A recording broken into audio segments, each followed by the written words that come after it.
आज हम इस वीडियो में आपको बताएंगे साल 2025 में चैत मास शुक्ल पक्ष की पूर्णिमा कब है, पूजा स्नान दान का शुभ मुहूर्त क्या है, पूजा विधि, इस दिन किए जाने वाले विशेष उपायों के बारे में चर्चा करेंगे। शास्त्रों में पूर्णिमा तिथि का विशेष महत्व है। पंचांग के अनुसार चैत माह के शुक्ल पक्ष में आने वाली पूर्णिमा बेहद ही खास मानी जाती है। इस दिन हनुमान जी का जन्म हुआ था, इसलिए इस दिन हनुमान जयंती मनाई जाती है। मान्यता है कि पूर्णिमा के दिन पवित्र नदी में स्नान करना, दान पुण्य, पूजा पाठ से भगवान की विशेष कृपा प्राप्त होती है।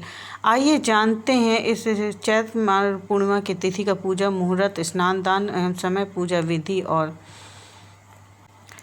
साल 2025 में चैत पूर्णिमा को 12 अप्रैल को मनाई जाएगी। पूर्णिमा तिथि का प्रारंभ 12 अप्रैल प्रातःकाल 3:21 पे रहा है। पूर्णिमा तिथि का समाप्त 13 अप्रैल प्रातःकाल 5:15 पर है। पूजा का शुभ मुहूर्त प्रातःकाल 11:56 में है, दोपहर 12:48। स्नान दान का समय 12 अप्रैल प्रातःकाल 4:29 से प्रातःकाल 5:14 में है।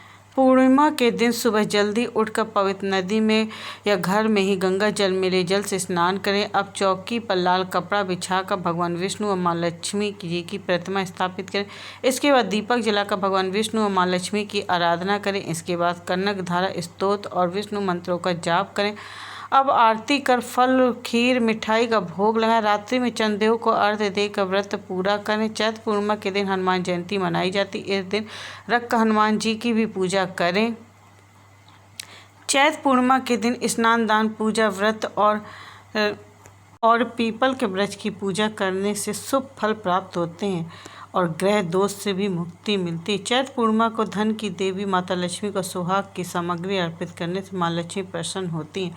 पूर्णिमा के दिन कमल गट्टे की माला से लक्ष्मी को महामंत्र ओम श्री ह्रीं श्री कमले कमलाय प्रसीद प्रसीद श्री ह्रीं श्री ओम महालक्ष्मीयाय नमः का जाप करना चाहिए। चैत पूर्णिमा पर हनुमान जयंती भी मनाई जाती है। कहते हैं इस दिन हनुमान मंदिर की छत पर लाल झंडा लगाने से संकटों से मुक्ति मिलती है। हनुमान जयंती का पर्व सभी प्रमुख पर्वों में से एक है। भगवान शिव 11वें अवतार माने जाने वाले हनुमान जी का जन्मदिन को हनुमान जयंती के रूप में बड़े ही धूमधाम के साथ मनाया जाता है। यह चैत माह की पूर्णिमा के दिन मनाया जाता है। हनुमान जी की माता का नाम अंजनी और पिता का नाम वानर राज केसरी है। हनुमान जयंती के दिन राम भक्त हनुमान जी को प्रसन्न करने के लिए लोग अपनी अपनी सामर्थ्य अनुसार उनकी पूजा अर्चना और व्रत उपवास करते हैं। कहते हैं कि हनुमान जयंती के दिन जो भी भक्त हनुमान जी के सच्चे मन से आराधना करते हैं और आज के दिन हनुमान जी का जन्म कथा का श्रवण पाठ करते हैं तो हनुमान जी अपने भक्तों पर सभी मनोकामनाएं पूरी करते हैं और उनके संकटों का निवारण करते हैं। हमारे भोलेनाथ चैनल में आइए हनुमान जयंती की कथा सुनते हैं। एक पौराणिक कथा के अनुसार बहुत समय पहले त्रेता युग में अयोध्या नाम की नगरी में राजा दशरथ बहुप्रख्यात एवं समृद्ध राज हुआ करता था। राजा दशरथ के 3 रानियां थीं जिनका नाम कौशल्या, सुमित्रा और कैकेयी था। राजा दशरथ की कोई संतान नहीं थी, इसलिए वह बहुत दुखी रहा करते थे।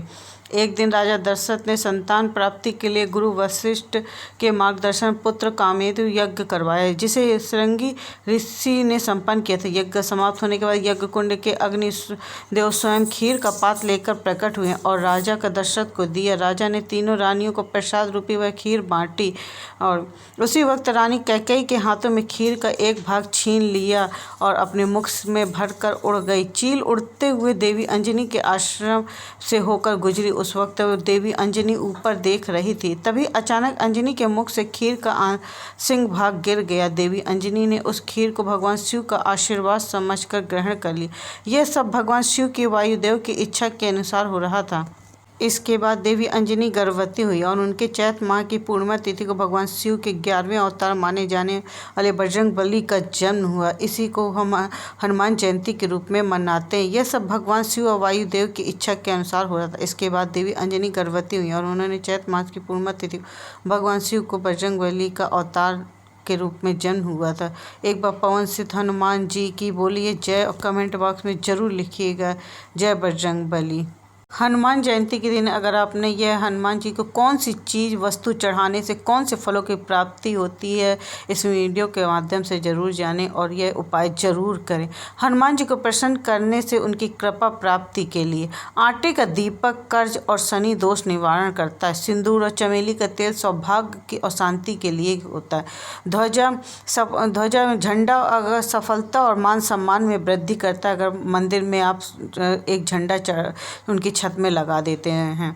तुलसी की माला में राम राम लिखकर धन धान संकट निवारण होते हैं। अगर तुलसी की माला हनुमान जी के ऊपर आपने पहना दी तो बहुत ही सफलताएं मिलती हैं, मान सम्मान मिलता है।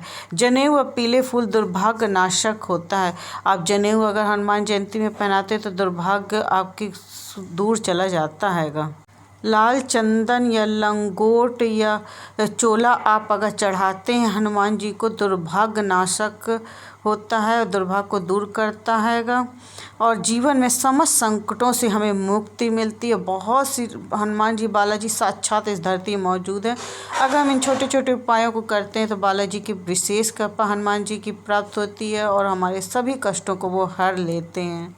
अगर आपको यह वीडियो अच्छा लगे तो लाइक शेयर सब्सक्राइब ज़रूर करें। हनुमान जयंती के दिन अगर आप देसी घी की रोट का भोग हनुमान जी पे लगाते हैं तो दुश्मनों से मुक्ति मिलती है। व्यापार वृद्धि के लिए हनुमान जयंती के दिन सिंदूर रंग का लंगोट चढ़ाने से आपके व्यापार में राज चौगुनी वृद्धि होती है। हनुमान जयंती पर मंदिर की छत पर अगर लाल रंग का झंडा लगाते हैं तो आकस्मिक संकटों से मुक्ति मिलती है और विशेष कृपा हनुमान जी की बन जाती है आप पर। सरल से उपाय आप जरूर हनुमान जयंती के अपनाएं जिससे आपके जीवन में खुशियां ही खुशियां आएँ और बालाजी की विशेष कृपा आपको प्राप्त हो, जिससे आपके संकटों को नाश हो। इस वीडियो को देखने वाले जितने भी उन पर सब पर बालाजी की कृपा विशेष बनी रहे। ये वीडियो को लाइक शेयर चैनल को सब्सक्राइब जरूर करें। हनुमान जी को प्रसाद बहुत पसंद है। उनमें से पहला प्रसाद है पान का प्रसाद। उनको पान का प्रसाद लगाने से आपके सभी कष्टों से मुक्ति मिलती है, दुश्मनों से छुटकारा मिल जाता है और उनके सारे कार्य पूरे होते हैं। दूसरा प्रसाद है नारियल का प्रसाद। हनुमान जी को नारियल का प्रसाद बहुत प्रिय है, लेकिन हनुमान जी को साबुत नारियल सेंगा नारियल चढ़ाना चाहिए, नारियल को फोड़ना नहीं चाहिए। जो व्यक्ति साबुत नारियल हनुमान जी को अर्पित कर देता है उसके घर में हनुमान जी की कृपा हमेशा बनी रहती है और हनुमान जी रक्षक बनकर उनके घर पे हमेशा ही रहते हैं। और तीसरा प्रसाद है चना और गुड़ का प्रसाद। हनुमान जी को चना और गुड़ का प्रसाद बहुत ही प्रिय है। जो व्यक्ति हनुमान जी को प्रतिदिन भुने हुए चने और गुड़ का प्रसाद चढ़ाता है उसके घर में कितनी भी लड़ाई झगड़ा क्यों ना हो वह सब शांत हो जाता है और हनुमान जी की कृपा बनी रहती है। चौथा है इमरती का प्रसाद। हनुमान जी को मीठा बहुत पसंद है, उनकी कृपा उनके ऊपर हमेशा बनी रहती है। वह व्यक्ति हनुमान जी को इमरती प्रसाद के रूप में चढ़ाता है उसके इष्ट देव को मान लेता है और उन पर कृपा बनी रहती है। इसलिए कहा जाता है कि और देवता चेतन ने सर्व सुख करे। पांचवा जो प्रसाद है हनुमान जी को अति प्रिय है वो है चूरमा का लड्डू। जो व्यक्ति हमेशा गुमसुम उदासीन डिप्रेशन में रहता है वह व्यक्ति हनुमान जी का लड्डू का प्रसाद चढ़ाकर राम जी का भजन कीर्तन करे और वह प्रसाद खुद ग्रहण करे तो डिप्रेशन चिंता खत्म हो जाती है और वह व्यक्ति प्रसन्नचित्त रहने लगता है। बालाजी को फल अति प्रिय है, लेकिन फल में केला, क्योंकि हनुमान जी को वह केला अर्पित करने से आपके वानर के रूप में वो जन्मे थे, इसलिए अगर केला आप चढ़ाते हैं तो आप पर विशेष कृपा बनी नहीं रहती है और राम भक्ति का भजन कीर्तन करने से वह सुंदर लाभ मिलते हैंगे। व्यक्ति हनुमान जी को केले का प्रसाद जरूर चढ़ाना चाहिए। हनुमान जी की उस व्यक्ति पर राम भक्ति का प्रतिफल प्रदान करते हैं। आठवां प्रसाद जो है हनुमान जी को पसंद है वह है खीर। हनुमान जी को खीर अति प्रिय है, चढ़ाते तो उसमें शुद्धता का विशेष ध्यान रखें। खीर में मेवे मिठास आदि चढ़ाने से व्यक्ति के जीवन में सकारात्मक प्रभाव पड़ते हैंगे।